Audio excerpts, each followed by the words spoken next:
नबूकदनस्र का दूसरा ख्वाब। चौथा बाब। नबूकदनस्र बादशाह की तरफ से तमाम लोगों, उम्मतों और अहले लुगत के लिए जो तमाम रुए ज़मीन पर सुकूनत करते हैं, तुम्हारी सलामती अफसूम हो। मैंने मुनासिब जाना कि उन निशानों और अजायब को जाहिर करूं जो खुदा ताला ने मुझ पर आशकारा किए हैं। उसके निशान कैसे अजीम और उसके अजायब कैसे मुहीब हैं। उसकी ममलकत अब्दी ममलकत है और उसकी सल्तनत पुश्त दर पुश्त। मैं नबूकदनस्र अपने घर में मुतमईन और अपने कसर में कामरान था। मैंने एक ख्वाब देखा जिससे मैं हरासा हो गया, और उन तसव्वुरात से जो मैंने पलंग पर किए और उन ख्यालों से जो मेरे दिमाग में आई मुझे परेशानी हुई। इसलिए मैंने फरमान जारी किया कि बाबल के तमाम हकीम मेरे हजूर हाजिर किए जाएं, ताकि मुझसे उस ख्वाब की ताबीर बयान करे। चुनाचे साहिर और नजूमी और कस्ती और फालगीर हाजिर हुए, और मैंने उनसे अपने ख्वाब का बयान किया, पर उन्होंने उसकी ताबीर मुझसे बयान न की। आखिरकार दानिएल मेरे सामने आया, जिसका नाम बेल्तशस्सर है, जो मेरे माबूद का भी नाम है। उसमें मुकद्दस इलाहों की रूह है। बस मैंने उसके रूबरू ख्वाब का बयान किया और कहा, ऐ बेल्तशस्सर, साहिरों के सरदार, चूंकि मैं जानता हूं कि मुकद्दस इलाहों की रूह तुझ में है और कि कोई राज की बात तेरे लिए मुश्किल नहीं, इसलिए जो ख्वाब मैंने देखा उसकी कैफियत और ताबीर बयान कर। पलंग पर मेरे दिमाग की रोया ये थी। मैंने निगाह की और क्या देखता हूं कि जमीन के वस्त में एक निहायत ऊंचा दरख्त है। वो दरख्त बढ़ा और मजबूत हुआ और उसकी चोटी आसमान तक पहुंची और वो जमीन की इंतहा तक दिखाई देने लगा। उसके पत्ते खुशनुमा थे और मेवा फरावान था, और उसमें सबके लिए खुराक थी। मैदान के चरिंदे उसके साए में और हवा के परिंदे उसकी शाखों पर बसेरा करते थे, और तमाम बशर ने उससे परवरिश पाई। मैंने अपने पलंग पर अपनी दिमागी रोया पर निगाह की, और क्या देखता हूं कि एक निगहबान, हाँ एक कुदसी, आसमान से उतरा।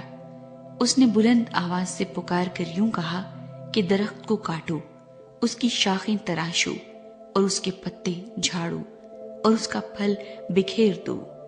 चरिंदे उसके नीचे से चले जाएं और परिंदे उसकी शाखों पर से उड़ जाएं, लेकिन उसकी जड़ों का कुंदा जमीन में बाकी रहने दो। हाँ, लोहे और तांबे के बंधन से बंधा हुआ मैदान की हरी घास में रहने दो, और वो आसमान की शबनम से तर हो, और उसका हिस्सा जमीन की घास में हैवानों के साथ हो। उसका दिल इंसान का दिल न रहे, बल्कि उसको हैवान का दिल दिया जाए, और उस पर 7 दौर गुजर जाएं। ये हुक्म निगहबानों के फैसले से है, और ये अमर कुदसियों के कहने के मुताबिक है, ताकि सब जी हयात पहचान ले कि हक ताला आदमियों की ममलकत में हुक्मरानी करता है, और जिसको चाहता है उसे देता है, बल्कि आदमियों में से अदना आदमी को उस पर कायम करता है। मैं नबूकदनस्र बादशाह ने ये ख्वाब देखा है। ऐ बेल्तशस्सर, तू इसकी ताबीर बयान कर, क्योंकि मेरी ममलकत के तमाम हकीम मुझसे इसकी ताबीर बयान नहीं कर सकते, लेकिन तू कर सकता है, क्योंकि मुकद्दस इलाहों की रूह तुझ में मौजूद है। दानियल ख्वाब की ताबीर करता है। तब दानियल, जिसका नाम बेल्तशस्सर है, एक साथ तक सरासीमा रहा और अपने ख्यालात में परेशान हुआ। बादशाह ने उससे कहा, आए बेल्तशस्सर, ख्वाब और उसकी ताबीर से तू परेशान ना हो। बेल्तशस्सर ने जवाब दिया, आए मेरे खुदावंद, ये ख्वाब तुझसे कीना रखने वालों के लिए और उसकी ताबीर तेरे दुश्मनों के लिए हो। वो दरख्त जो तूने देखा कि बढ़ा और मजबूत हुआ, जिसकी चोटी आसमान तक पहुंची और जमीन की इंतहा तक दिखाई देता था, जिसके पत्ते खुशनुमा थे और मेवा फरावान था, जिसमें सबके लिए खुराक थी, जिसके साए में मैदान के चरिंदे और शाखों पर हवा के परिंदे बसेरा करते थे। اے بادشاہ وہ تو ہی ہے جو بڑھا اور مضبوط ہوا، کیونکہ تیری بزرگی بڑھی اور آسمان تک پہنچی اور تیری سلطنت زمین کی انتہا تک۔ اور جو بادشاہ نے دیکھا کہ ایک نگہبان، ہاں ایک قدسی آسمان سے اترا اور کہنے لگا کہ درخت کو کاٹ ڈالو اور اسے برباد کرو، لیکن اس کی جڑوں کا کندہ زمین میں باقی رہنے دو، بلکہ اسے لوہے اور تانبے کے بندھن سے بندھا ہوا میدان کی ہری گھاس میں رہنے دو، کہ وہ آسمان کی شبنم سے تر ہو، اور جب تک اس پر 7 دور نہ گزر جائیں اس کا بکھرا زمین کے حیوانوں کے ساتھ ہو۔ اے بادشاہ، اس کی تعبیر اور حق تعالیٰ کا وہ حکم جو بادشاہ میرے خداوند کے حق میں ہوا ہے یہی ہے کہ تجھے آدمیوں میں سے ہانک کر نکال دیں گے، اور تو میدان کے حیوانوں کے ساتھ رہے گا، اور تو بیل کی طرح گھاس کھائے گا اور آسمان کی شبنم سے تر ہوگا، اور تجھ پر 7 دور گزر جائیں گے۔ تب تجھ کو معلوم ہوگا کہ حق تعالیٰ انسان کی مملکت میں حکمرانی کرتا ہے اور اسے جس کو چاہتا ہے دیتا ہے۔